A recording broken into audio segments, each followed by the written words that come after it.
আমার পিছনে একটা দাঁড়ানো ঘর ছিল, যেটা এখন নাই, গত রাতে পুড়ে গেছে।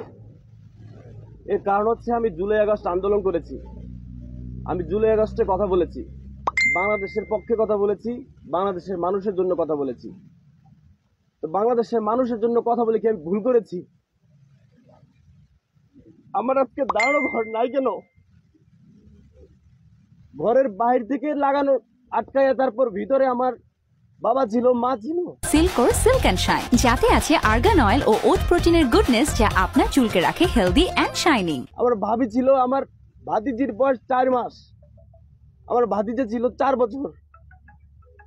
তাদেরকে সম্পূর্ণভাবে মারার জন্য ঘরের গায়ে আগুন দেওয়া হয়েছে। এখানে একটা দাঁড়ানো বিশাল বড় ঘর ছিল, আপনারা সংগ্রহ করে ঘরের ছবি দিয়ে দেবেন। এখানে কোনো কিছু নাই এখন। তাহলে আমি বলবো যে এই বিপ্লবী সরকার, আমরা যে বিপ্লব ঘটালাম, বিপ্লব ঘটাই একটা সরকার গঠন করে দিলাম। আমি তো ফ্রন্টে থেকে, আপনারা জানেন, এখনো ভিডিও ফুটেজ আছে, ফ্রন্টে থেকে আমি স্লোগান দিছি, ফ্রন্টে থেকে আমি কথা বলছি। আমার ঘরে যদি না থাকে তাহলে এই বিপ্লবী সরকার কি করলো, কি প্রোটেক্ট দিল? আমি 3-4 দিন আগে ধানমন্ডি 32 যে ভাঙা হলো, সেখানে আমি ফ্রন্টে ছিলাম। দেশের মানুষের জন্য স্লোগান দিছি, বাঙালির জন্য স্লোগান দিছি। বাঙালির জন্য স্লোগান দিয়ে আমার বাবা মা ভাই বোন ভাতিজা কেউ নাই, আল্লাহ কোনোভাবে বাঁচাই দিছে। বাইরে থেকে লাগাইয়ে সব পুরো ঘরটাই নাই। আমি অন্তর্বর্তীকালীন সরকারকে কাটছাট ভাবে বলতে চাই, 7 দিন টাইম, 7 দিন টাইমের ভিতরে যারা জড়িত তাদেরকে শনাক্ত করে বিচারের আওতায় এনে 7 দিনের ভিতরে আমার এই পুরা ঘর লাকড়ি সব সরাইয়া পূর্ণ ঘর স্টার্ট করতে হবে।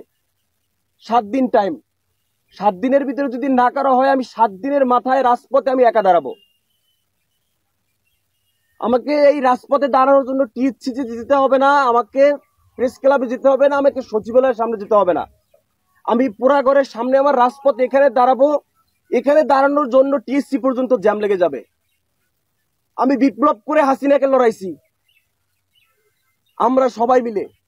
হাসিনা ভারতবর্ষে আগুন এখানে ধরাই দেয় নাই। আইন শৃঙ্খলা বাহিনীর প্রতি আমি শ্রদ্ধাশীল, চাইলেই সম্ভব। এটা যদি না করা হয়, আমি 7 দিনের মাথায় গিয়া আমি বিপ্লবী সরকারের ডাক দিব। এই সরকারকে দেশের মানুষ, আজকে দেখেন, আজকে যদি বিপরীত হইতো, এই সরকার, স্বৈরাচার সরকার যদি থাকতো, আমরা যারা আন্দোলন করেছি, আমরা টোকায় টোকায় গুলি করতো, জেলখানায় ঢুকাই রাখতো। আজকে আমরা উইন হয়েছি, কিন্তু ছাত্রলীগ এখনো ঘুরে, এখনো পোস্ট করে। আজকে আমার আগুন জ্বলে, তারা বলে যে সমান সমান হয়ে গেছে, তুমি ধানমন্ডি পুড়ছো, তোমার বাড়ি পুড়ছে। তাহলে এই বিপ্লবী সরকার কি, তার কাজটা কি?